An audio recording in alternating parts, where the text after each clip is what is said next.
स्वर्ग के उस अमर लोक में जहाँ आकाश स्वर्णिम ज्योति से दीप्त होता है, वहाँ एक दिन एक नई आत्मा का प्रवेश हुआ। वह आत्मा थी दानवीर कर्ण की। मृत्यु के पश्चात जब उसका रथ अश्वों सहित आकाश की ओर उठा, तब धरती के देव, यमदूत और दैवीय वायु सबने उसके स्वागत में मार्ग प्रशस्त किया। किंतु उस दिव्यता के मध्य भी कर्ण के मुख पर शांति नहीं थी। उसकी आंखों में जिज्ञासा की ज्वाला जल रही थी। उसके हृदय में एक तूफान उमड़ रहा था। मैंने जीवन भर दान किया, न्याय किया, परंतु मेरा अंत ऐसा क्यों हुआ? मैं अर्जुन से हार गया, जबकि मेरे पास भी वही शस्त्र थे, वही सामर्थ्य। क्या यह भाग्य था या काल का कोई रहस्य? कर्ण का यह प्रश्न स्वर्ग के मार्ग में गूंज उठा। देवगण मौन हो गए, वायु रुक गई और एक अद्भुत प्रकाश प्रकट हुआ। वह था बर्बरिक, वह वीर जो श्री कृष्ण के आदेश से युद्ध नहीं लड़ा, पर संपूर्ण महाभारत युद्ध को देखता रहा था। कर्ण ने देखा, स्वर्ग के मध्य एक अश्व खड़ा है, जिसका रंग नीले और स्वर्ण के संगम जैसा था। उसके समीप खड़ा एक दिव्य पुरुष सिर झुकाए कुछ ध्यान कर रहा था। वह था श्री बर्बरिक। कर्ण आगे बढ़ा और बोला, वीर बर्बरिक, मैंने सुना है कि तुमने संपूर्ण युद्ध देखा था। बताओ, मेरा अंत जैसा हुआ वैसा क्यों हुआ? क्यों मेरा रथ धराशायी हुआ जब मैं धर्म के लिए लड़ा? बर्बरिक ने नेत्र खोले, उनमें शांत गहराई थी, जैसे सागर में शून्य का विस्तार।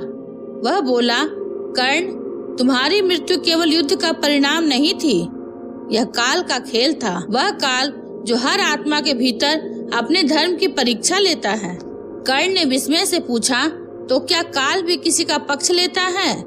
बर्बरिक मुस्कुराया, काल किसी का पक्ष नहीं लेता कर्ण, वह केवल संतुलन रखता है। जब धर्म और अधर्म की सीमा धुंधली हो जाती है, तब वह किसी एक को माध्यम बनाता है। कर्ण ने गहरी सांस ली। माध्यम? तो क्या मैं केवल माध्यम था? बर्बरिक ने अपनी दृष्टि आकाश की ओर उठाई, जहाँ तारों के बीच नीली ज्योति चमक रही थी। हाँ कर्ण, तुम वह माध्यम थे जिसके द्वारा श्री कृष्ण ने अर्जुन को पूर्ण बना दिया। तुम्हारे भीतर का दान, तुम्हारी करुणा और तुम्हारी ज्वाला, यह सब उस महायोजना का हिस्सा था जिसे स्वयं कालों के काल ने रचा। बर्बरिक ने हाथ उठाया और उसके स्पर्श से आकाश में एक दर्पण प्रकट हुआ। उस दर्पण में महाभारत का युद्ध दिखने लगा। धरती कांप रही थी, रथों की गर्जना थी और अर्जुन अपने गांडीव से अग्नि वर्षा कर रहा था। कर्ण अपने रथ पर खड़ा था, उसका कवच और कुंडल सूर्य की तरह दमक रहे थे। फिर वह क्षण आया जब रथ का पहिया भूमि में धंसा।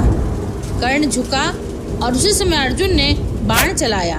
वह बाण उसके वक्ष में समा गया। कर्ण का शरीर धरती पर गिर पड़ा। कर्ण ने आंखें बंद कर ली। वह दृश्य फिर से उसकी आत्मा में जीवित हो उठा। उसके मुख से निकला, मैंने तब श्री कृष्ण की ओर देखा था। उनकी आंखों में करुणा थी, पर वह मौन थे। क्यों? उन्होंने अर्जुन को रोक क्यों नहीं लिया? बर्बरिक ने उत्तर दिया, क्योंकि उस क्षण अर्जुन नहीं, स्वयं काल चल रहा था। श्री कृष्ण उस समय केवल साक्षी थे। उन्होंने किसी को नहीं मारा। काल ने केवल कर्म का फल दिया। कर्ण मौन हो गया। उसका हृदय कुछ हल्का हुआ, पर फिर भी एक प्रश्न शेष था। वह बोला, तो क्या मैं अधर्मी था? बर्बरिक ने धीरे से कहा, नहीं कर्ण, तुम अधर्मी नहीं थे, पर तुम उस युग के धर्म का अंश नहीं बन पाए। कभी कभी धर्म भी युग बदलने के साथ नया रूप लेता है। तुम सूर्य के धर्म में स्थिर रहे, जबकि काल आगे बढ़ गया। बर्बरिक ने कहा, अब तुम्हारे प्रश्नों का उत्तर केवल एक दे सकता है, काल स्वयं। इतना कहकर उसने अपनी दृष्टि बंद की और कर्ण के सम्मुख एक द्वार प्रकट हुआ। अंधकार से भरा, पर भीतर से सुनहरी आभा झलकती थी। कर्ण ने साहस से उसमें प्रवेश किया। भीतर एक विशाल निस्तब्धता थी। कोई ध्वनि नहीं, कोई दिशा नहीं, बस एक गूंज थी, अहम कालः अस्मि। कर्ण ने देखा, एक छाया उसके सामने आकार ले रही है। वह छाया बदलती रही, कभी युवा, कभी वृद्ध, कभी नारी, कभी पुरुष, और अंततः एक स्थिर रूप में आई। वह था स्वयं काल। उसके नेत्रों में संपूर्ण सृष्टि का प्रतिबिंब था। कर्ण झुक गया। प्रणाम प्रभु, यदि आप ही सबका नियंता हैं, तो बताइए मेरी मृत्यु ऐसी क्यों हुई? मैंने क्या अपराध किया?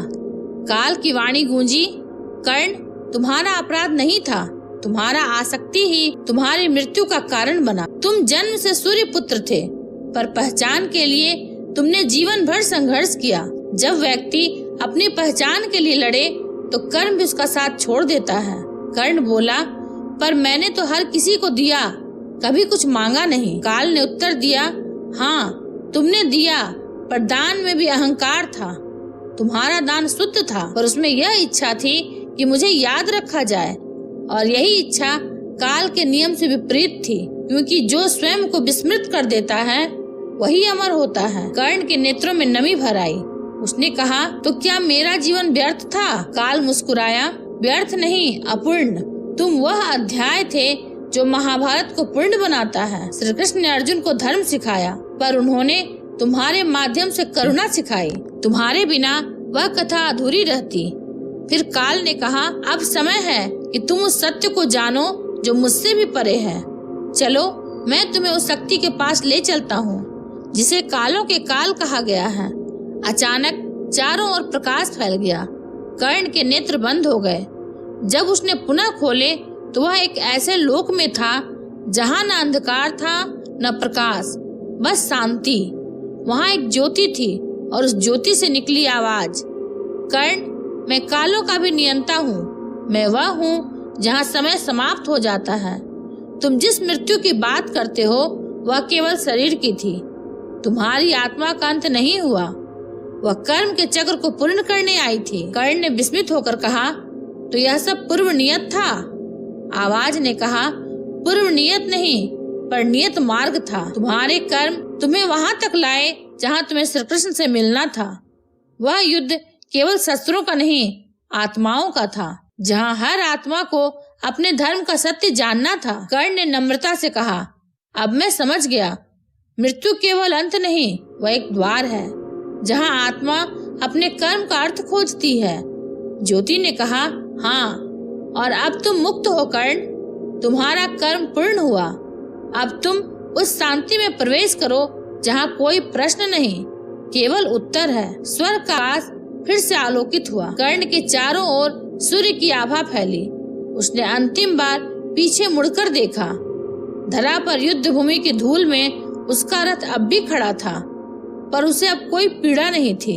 वह मुस्कुराया, अब मैं समझ गया प्रभु, मृत्यु ने मुझे मारा नहीं, काल ने मुझे मुक्त किया।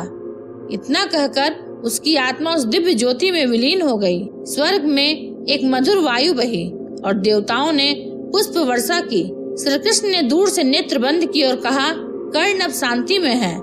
जिसने जीवन भर दान किया उसे अब काल ने भी मुक्त कर दिया। कहते हैं उस दिन से स्वर्ग में जब भी कोई आत्मा सत्य की खोज में आती है तो बर्बरिक कहता है, पहले कर्ण से मिलो, वह तुम्हें बताएगा कि कर्म क्या है और काल कौन है। और काल मुस्कुराकर कहता है, जो अपने प्रश्नों से मुक्त हो जाए वही अमर है।